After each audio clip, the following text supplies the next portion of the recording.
NADH का NAD में ऑक्सीकरण कॉम्प्लेक्स फर्स्ट द्वारा प्रेरित किया जाता है।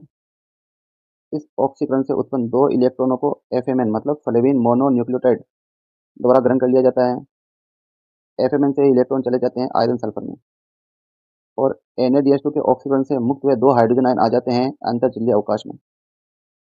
FES से 2 इलेक्ट्रॉन चले जाते हैं UQ मतलब यूबिक्विनोन को।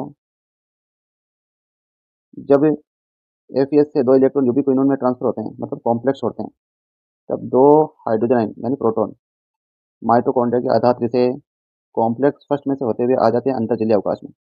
इस प्रकार से 2 hydrogen plus 2 hydrogen total 4 hydrogen ion pump हो जाते हैं अंतर्जलीय अवकाश की ओर। यूबिक्विनोन 2 इलेक्ट्रॉन आयरन सल्फर से प्राप्त करता है और 2 हाइड्रोजन आयन आधात्री से प्राप्त करता है और बदल जाता है UQH2 मतलब ये इसका ऑप्शन हो जाता है। अब ये जो UQH2 है ये जाता है कॉम्प्लेक्स थर्ड के पास में और वहाँ टूट जाता है। इसके टूटने से उत्पन्न हुए 2 हाइड्रोजन आयन कॉम्प्लेक्स थर्ड में से होते हुए आ जाते हैं अंतर्जलीय अवकाश में और जो 2 इलेक्ट्रॉन है वो चले जाते हैं साइटोक्रोम बी में। साइटोक्रोम बी से 2 इलेक्ट्रॉन चले जाते हैं आयरन सल्फर में। आयरन सल्फर से 2 इलेक्ट्रॉन चले जाते हैं साइटोक्रोम C1 में। साइटोक्रोम C1 से 2 इलेक्ट्रॉन चले जाते हैं साइटोक्रोम C में। साइटोक्रोम C माइटोकॉन्ड्रिया की आंतरिक झिल्ली की बाहरी सतह पर पाया जाने वाला गतिशील इलेक्ट्रॉन वाहक होता है। जब यहाँ पर इलेक्ट्रॉन साइटोक्रोम C1 से साइटोक्रोम C में जाते हैं मतलब कॉम्प्लेक्स थर्ड को छोड़ते हैं, तब इस दौरान 2 हाइड्रोजन आयन आधात्र से कॉम्प्लेक्स थर्ड से होते हुए आ जाते हैं अंतर्जलीय अवकाश की ओर। इस प्रकार 2 hydrogen plus 2 hydrogen total 4 hydrogen ion pump हो जाते हैं अंतर्जलीय अवकाश की ओर। साइटोक्रोम C गतिशील होता है तो ये गति करता हुआ आगे आ जाता है और आगे आ जाता है कॉम्प्लेक्स फोर्थ के पास में और 2 इलेक्ट्रॉन दे देता है कॉपर A को। कॉम्प्लेक्स फोर्थ में कॉपर के 2 परमाणु होते हैं, एक का नाम है कॉपर A दूसरे का नाम है कॉपर B। तो साइटोक्रोम C ने 2 इलेक्ट्रॉन दे दिए कॉपर A को। कॉपर A से 2 इलेक्ट्रॉन ट्रांसफर हो जाते हैं साइटोक्रोम A में। साइटोक्रोम A से 2 इलेक्ट्रॉन ट्रांसफर हो जाते हैं साइटोक्रोम A3 में। साइटोक्रोम A3 से 2 इलेक्ट्रॉन ट्रांसफर हो जाते हैं कॉपर B में। कॉपर B से ये 2 इलेक्ट्रॉन चले जाते हैं ऑक्सीजन में।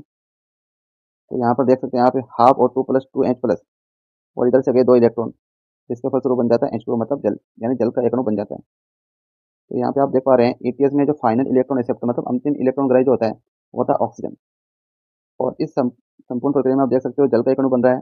यहाँ पर एक बात और ये भी याद रखनी है कि जब इलेक्ट्रॉन कॉम्प्लेक्स फोर्थ को छोड़ते हैं मतलब कॉपर B से इलेक्ट्रॉन जा रहे हैं ऑक्सीजन में, तो उस दौरान 2 हाइड्रोजन आयन आधात्री से अंतर्जलीय अवकाश की ओर पंप हो जाते हैं और ये जो पंप होते हैं वो होते हैं ये कॉम्प्लेक्स फोर्थ में से होकर के। तो टोटल 4+4+2 यानी 10 हाइड्रोजन आयन अंतर्जलीय अवकाश में आ जाते हैं। तो अंतर्जलीय अवकाश में हाइड्रोजन आयन का कंसंट्रेशन बढ़ जाता है और आधात्री में कम हो जाता है। तो इस प्रकार से प्रोटॉन प्रवणता यानी प्रोटॉन ग्रेडियंट स्टेब्लिश हो जाती है, जिससे ये जो H+ आयन है ये कॉम्प्लेक्स शिफ्ट मतलब ATP सिंथेज के F0 से होकर के माइटोकॉन्ड्रिया के आधात्री की ओर गति करते हैं। इस दौरान ADP और IP इनमें क्रिया से बन जाता है ATP। इस प्रकार ATP का निर्माण हो जाता है। यहाँ पर एक बात याद रखनी है, जब 4 hydrogen ion ATP as enzyme के F0 से पास हो जाते हैं तब बनता है 1 ATP। तो यहाँ पे आप देख पा रहे हो टोटल 10 हाइड्रोजन आयन है, तो 10 हाइड्रोजन आयन से बनेंगे 2.5 ATP। पुरानी किताबों में 3 हाइड्रोजन आयन के पास होने पर 1 ATP का निर्माण माना गया है। तो उस स्थिति में 2.5 आंसर नहीं जाकर के जाएगा 3।